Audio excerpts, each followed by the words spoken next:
For years, gaming, or more specifically PlayStation, has had its icons. Some of them are part of the adventures larger than life that we've undertaken and played through, some of them to steer us through hopeful and horror-filled stories, others to act as players' unstoppable force of godlike power. Amongst them all, the most iconic of the PlayStation crew was once a Bandicoot named Crash. Time has passed since those days, but even now, Astro Bot has everyone hyped, and it occurred to me talking to someone the other day and them asking why that some people have yet to experience the very game that comes available on PS5 from day one. A game that has proven that not gone are the days of the PlayStation platformer Mascot. I wanted to make this video to talk about why I loved Astro's Playroom so much when opening the PS5 the day it came out, and why a kick on instant nostalgia can have so many people looking forward to a simple platformer about a tiny robot, and to also take a small dive into the history of platformer mascots throughout PlayStation's lifetime.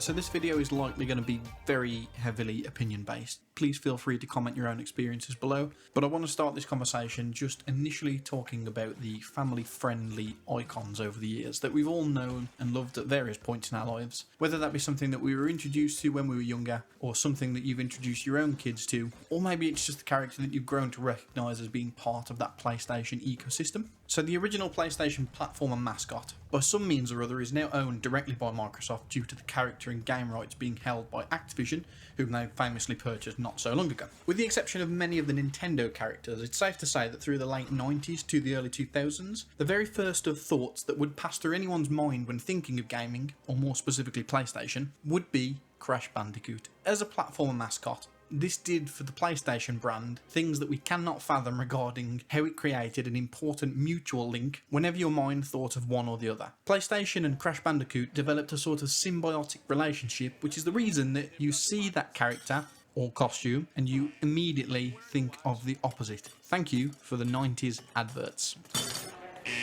Oh, for goodness sake. Every time I come here. Following the transition to Crash Bandicoot being a third-party property in the early 2000s, things took a shift to a more buddy-like mascot system with the like of a certain Lombax and his tiny robot pal.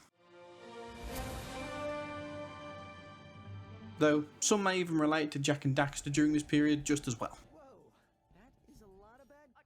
It was through the early 2000s of that PS2 era that this sort of buddy cop-like formula began to ring home with the PlayStation brand where platformers were concerned. I suppose the key thing to recognise at this point is that PlayStation has always had a strong desire to ensure that they keep a family-friendly mascot at the forefront of the brand. Moving into the PS3 era, it's a little difficult for me to weigh in on, as I never actually owned a PS3, due to being a 360 kid back then.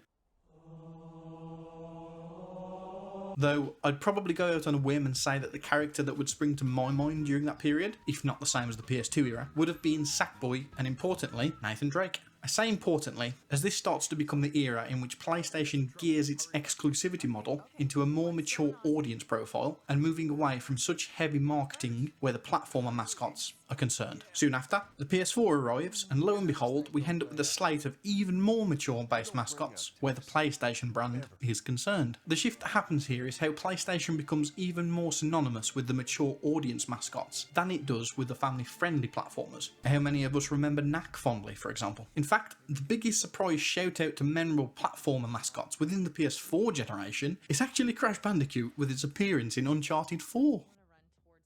On the PS4 is exactly where Astro Bot made its debut, although I don't think the original design and intention was for this little robot to become so popular, as if you remember correctly, this was part of the Playroom, which came pre-installed on all consoles, entirely designed as a tech demo for the PS4's camera and DualShock 4 controller.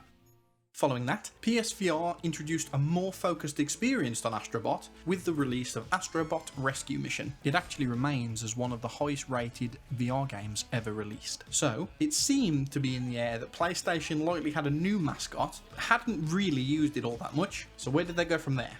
If you have a PS5, you should hopefully know this bit.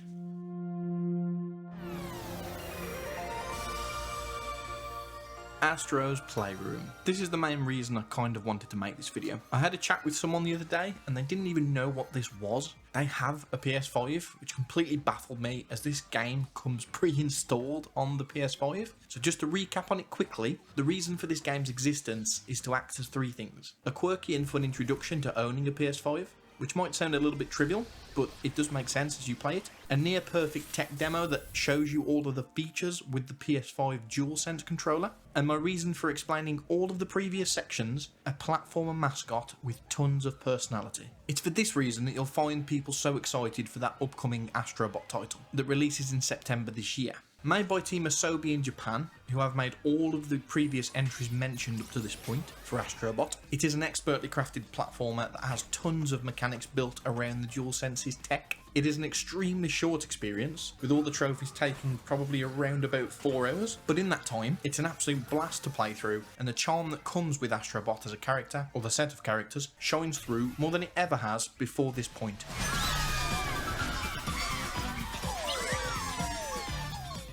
All of that is in the guise of a complete celebration to the PlayStation brand and history up until this point too. The level design is effectively trying to relay the PS5's features to you in some form, with the levels themselves being based around the components of an actual PS5. Throughout its levels, you're also collecting previous pieces of PlayStation collection history, so the nostalgia kick here hits true.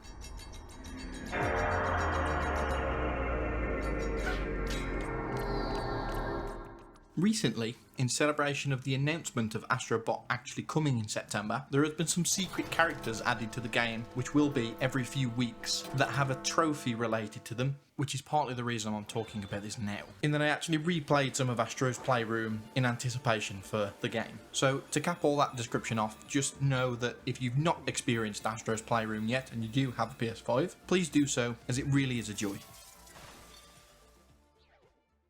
Given the reception to Astro's Playroom being so well received, it only makes sense for the studio to give the character and formula a real chance, which is why we're obviously now getting Astro Bot. It seems that it's going to be a full experience that by all accounts that I've seen so far is a further ode to PlayStation and retains everything it did so well in what was effectively a really high production value PS5 tech demo. I think we've finally reached a point where Astro Bot is making that full transition into becoming PlayStation's new platformer mascot, especially on the PS5 era. Although gone are the days of Crash Bandicoot, we still continue to have a new lovable icon at the forefront of PlayStation.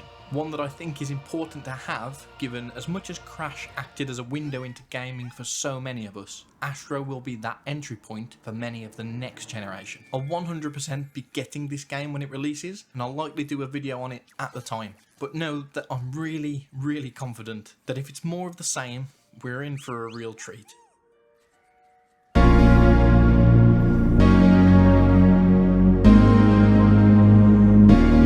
That's all I have to say on Astro Bot for now. I'm looking forward to when it releases, and if there is anything that you take from this video, please go and play Astro's Playroom. If you have any memories of PlayStation at all, it really is a nice bit of nostalgia. Thank you very much for taking the time to watch this. I hope you enjoyed it. Please consider subscribing to the channel, as I'll likely be doing more game discussions and reviews in the future. And if you have any thoughts or opinions on the videos, please feel free to comment below, as I'd like to make these both as entertaining and helpful as possible. My name is Liquidizer. It's been a pleasure, and I hope to see you again real soon. Liquid!